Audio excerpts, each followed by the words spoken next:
What up? My name is Brad. Welcome back to Dragon Ball Legends over on 59 Gaming.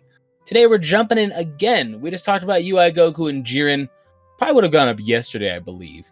We'll probably have back-to-back uploads for you guys. If you want to see more Legends content, click that like button down below. We got no problem recording if you guys want to see it. But we are joined by the infamous Viking pirate Nostarachi.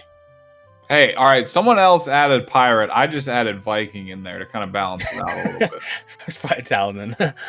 And then we also got the homie, like the one and only. There's no other homies. Like no ones exist. The best boxer. That's me. So we're jumping in today talking about the different changes when it comes to the balance pass. When it comes to Legends Update 2.3. So how are you guys feeling about it? All this stuff. We'll get into the details, but just a quick little summary of how you're digging it. What's your vibe? Overall, I really like it a lot. I feel like this is one of the better updates they've ever put out, to be honest. Yeah, they've always been known for doing pretty good quality of life changes. Like, I don't think they've ever had a bad quality of life update, but their updates to the battle system have definitely been kind of spotty, especially the tackle changes, then the removal of the ability to tackle step, and that was unfortunate. Of course, the first changes coming in due to LF Namek Goku being a little bit too oppressive. But then the second changes to tackle step, don't really know exactly why they did that. I guess they just felt that combos were going on just a little too long. But it's coming down to the point where... And then they were like, here's Vegito Blue. Yeah, well, that's why. Yeah. Terrible. So that whole mechanic is just awful now. But this battle system update, they actually did a bunch of good stuff. Like, really good stuff. And I honestly haven't seen almost anyone in the community complaining about this update whatsoever. Yeah, it's pretty few and far in between for the most part. Even playing PvP, we're getting a little more fluid. That was my biggest thing, was it felt a lot of stop and go, and now it does feel a little bit more like, okay. You know, there's definitely times where the Rising Rush returning to neutral, where I'm like, man, if that they didn't change it, I would have just won. Mm-hmm. But I know it's a better instance overall. It's healthier, yeah. Yeah, for the community overall, it's 10 times healthier to have a return to that neutral state. I'm going to tell you what, it took me like 20 matches to like actually learn that, hey, don't click your card instantly, Brad. You got to wait a second because they get their vanish back, and we are at neutral state now. But once you get it down, it feels a lot better, though, truthfully. Dude, after playing like thousands, if not almost 10,000 matches in this game, and that being a consistent mechanic up until now, like, it takes a lot. It's going to take me like probably hundreds of matches just to like get used to that. Unlearn it. Yeah. But it's such a good change because it takes out, like, Rising Rush is still a hugely RNG determined mechanic in the game, but this takes out a significant portion of that because, you know, like Brad mentioned, it's annoying when you guess somebody and you just have a free win handed to you. But in the reverse situation, all those times where that would happen to you, it promotes more skillful play in the long run. Even though the mechanic is still RNG, the fact that it resets to neutral and you now have to reestablish some type of dominance does promote a certain level of skill over just, oh, I guessed his Rising Rush, now I win because I just mash out my cards, you know? So it's very welcome. It's very welcome indeed. Maybe I'm kind of like too easy to please, but it just feels more... I was actually having fun today.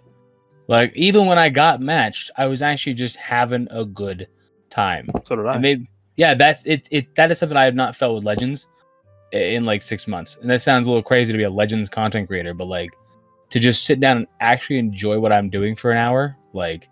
I recorded for like 3 hours today. Normally I'll record for like 40 minutes, and I'm like, I gotta take a freaking shower, bro.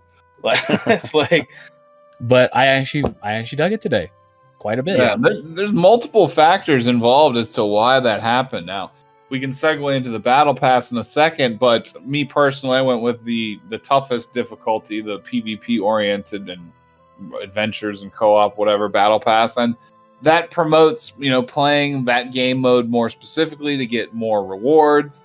And then in and of itself, you know, in conjunction with the changes they did to the Rising Rush, you know, the guessing and the neutrality there, you don't see Rising Rush quite as often being as dominant because, you know, everyone starts with 2 Dragon Ball cards. And generally, most of the people that play more combo heavy game in this won't draw as many cards with Dragon Balls on them, which in turn leads to more later game Rising Rushes. So the entire dynamic of the battles has shifted a little bit. Like, you know, in between Vegito Blue launching through, you know, the Zenkais we just got up until this battle system change, most of the matches have been determined within the first 20 to 30 counts of the battle. And that has definitely shifted more to like the 50 to, I would say, like 80 timer count range now with the changes they've established. Yeah, you still get the occasional person who gets their Rising Rush in the first like 15 counts, but it was pretty rare today. Like, although I do expect it all the time, and I got to catch myself being like, no, he literally can't have the Dragon Balls yet. Something that I haven't seen or heard anyone mention yet is that it adds significantly more value to characters like DKP, for example, who can steal Dragon Balls, you know? Yeah, and also characters that can destroy them, like Purple Vegeta. Yeah. Yes. So that's a huge gameplay mechanic that's gotten an indirect buff based off of this change. Yeah, and for me, I think the biggest change is very clearly the cover change restriction being lifted with only one cover change. That. Yeah, I mean, because in my opinion, like when I was playing the game prior to that change, basically it has a lot to do with the color system that this game has, the typing system. Because if let's say you're using a blue unit and you're being attacked by a yellow neutral color unit, and like you don't want to switch obviously into a purple unit, but your opponent has a green unit. I mean, there's a million things that are going through your head. It's like, okay, do I switch into my purple unit to cover against the yellow, or sorry, to cover against the green? But then he also has a yellow to go in and switch in, because you can do that now and then switch into a color that you have disadvantage against, because then you can just switch out of it. After the update, you'd pretty much be locked into not wanting to switch into a color if your opponent had that, like the type advantage color to that on their team. And then that was what I think contributed a lot to like the rigidity of how PvP felt. Whereas now, 100%, you can go into like, I don't know, full power freeze with cover change, and if your opponent then goes into a red unit, you can not feel bad about it anymore, because you can just change it to somebody else. So I feel like that mechanic being changed the way that it did actually affected the length of the fights, because now I am actually having fights that last like 120 plus counts, which never happened ever prior to the update. But it buffed a lot of units. Like it buffed substitution lowing units, like the count ones that give you your counts back. It buffed endurance units massively. Yeah, I only see it as a positive. I thought I was a little skeptical of it. I really was, because I was like, don't really want the idea of, say I'm facing Future and it has Red Goku and Zamasu on the back end and I'm getting pounded by Vegito Blue. I start my strike combo and then I got to worry about it 2 times over. Hasn't been that big of an issue. As long as we don't, all of a sudden get a mass releasing of these cover change units, like watch us get like 4 Bojack units in the next like 2 months. Oh, you know Ultra Instinct. You know Ultra Instinct is going to have something. Basically, have something for it. I hope. Basically, to summarize, like why I really like this update is, prior to the update, you used to get punished for doing nothing. Like if you mess up like one tiny little thing, you get punished and you would just lose the match. Nowadays, if you mess up and get punished for it, that's cool. You have like 5 more strikes left before you lose the match. So that's the biggest thing that I think changed and made the game more bearable to play. Like if you get caught before the update, if you got caught in a combo against Zenkai 18, guess what? You lost. Oh, now you literally lost. Like, yeah, now I mean, obviously you still don't want to switch out against her, but you at least have a fighting chance to actually fight back, because they're not going to instantly Rising Rush you. The Dragon Balls are generated less often from like mid combo arts cards that are drawn. They're not going to be able to lock you in basically, basically because every time you would have to switch out against 18, you would switch into a red unit. But the problem with that is they would just go into a blue unit and Rising Rush you. But now it doesn't matter, because then you can switch again. They do that. Yeah. So throw in another unit now. Save those ultra defensive units and actually get the true value of them. Like, imagine when Yellow Perfect Cell gets a Zenkai and he's combat relevant again. You can always have that IT ready for the exact moment you need it, even if you biff another swap to just try and keep like your first unit out of 3 alive. So.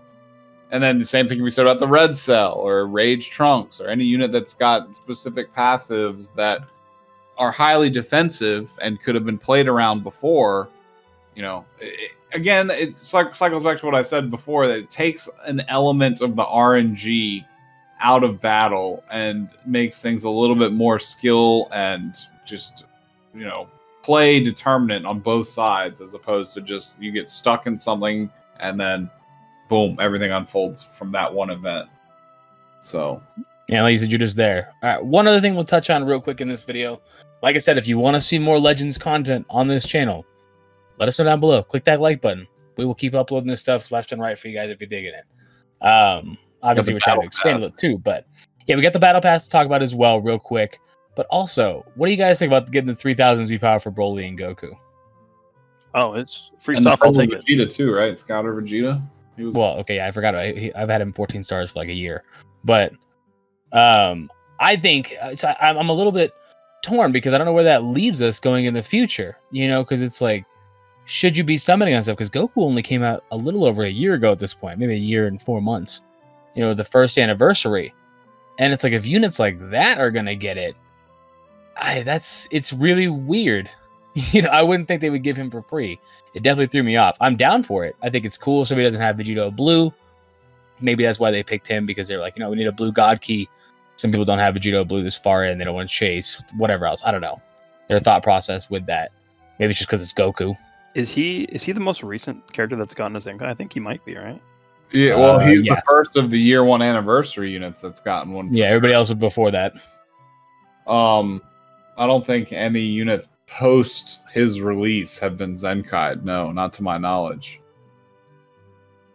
And adding to that layer, to answer your question, Brad, I do still think that summoning is relevant, because, like, for me, for example, that 3000 Z power that I got for him pushed him from the final 12 stars to 14 star for me, and then I got some Z medals. Oh yeah, no, same. I'm at like 12 stars now when I had like a 9 star. That is amazing too. Yeah, so in the age of Zenkais and where red stars are so hyper relevant, like, you'll still be picking up units like these when you summon on step ups. You'll still be getting them here and there, and then just freebies like this.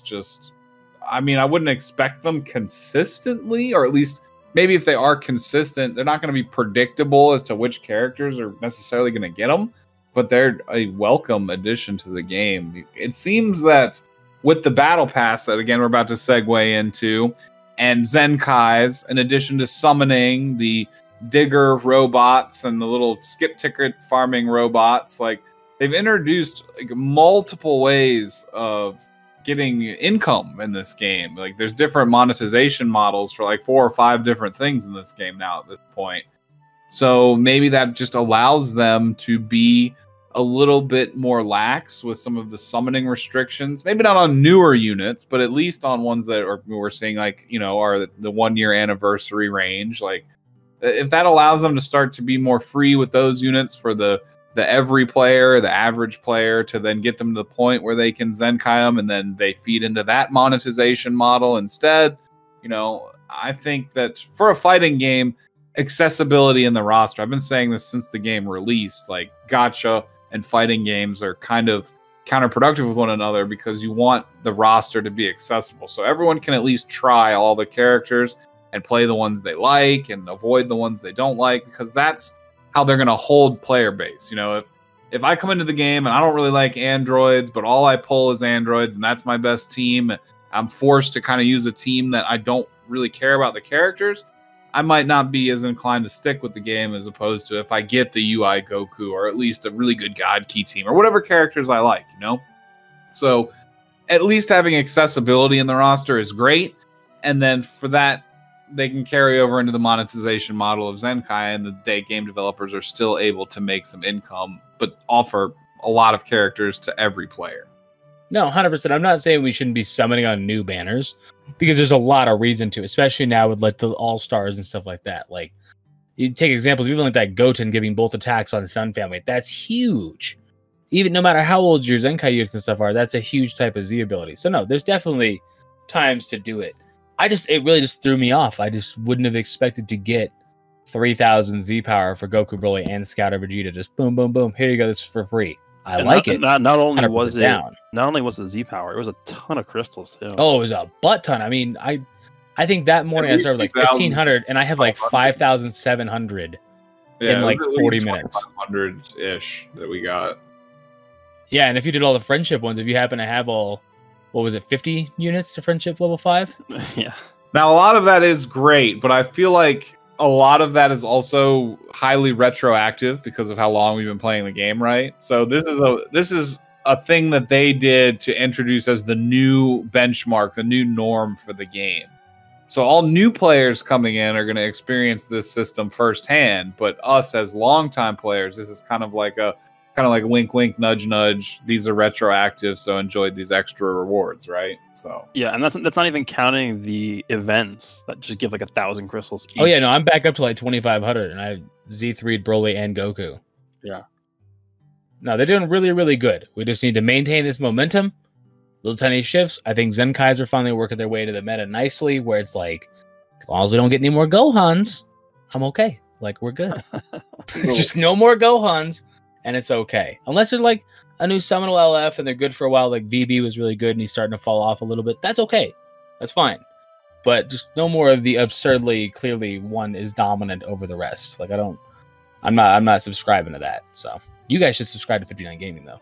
Yeah. The last little thing we could touch on probably is general thoughts on the Battle Pass with the paid, the premium, the free version, how closely it mirrors other very recognizable games with Battle Pass structures in them. And I guess, did you buy it? I bought it. It was cheap. The first time purchase was like 50-75% off, some crazy mess. It's like $4 or something, right? Yeah. So I picked it up, and then I picked the one that came with the most rewards naturally. But what about y'all? What are your thoughts? And that's what I picked up too.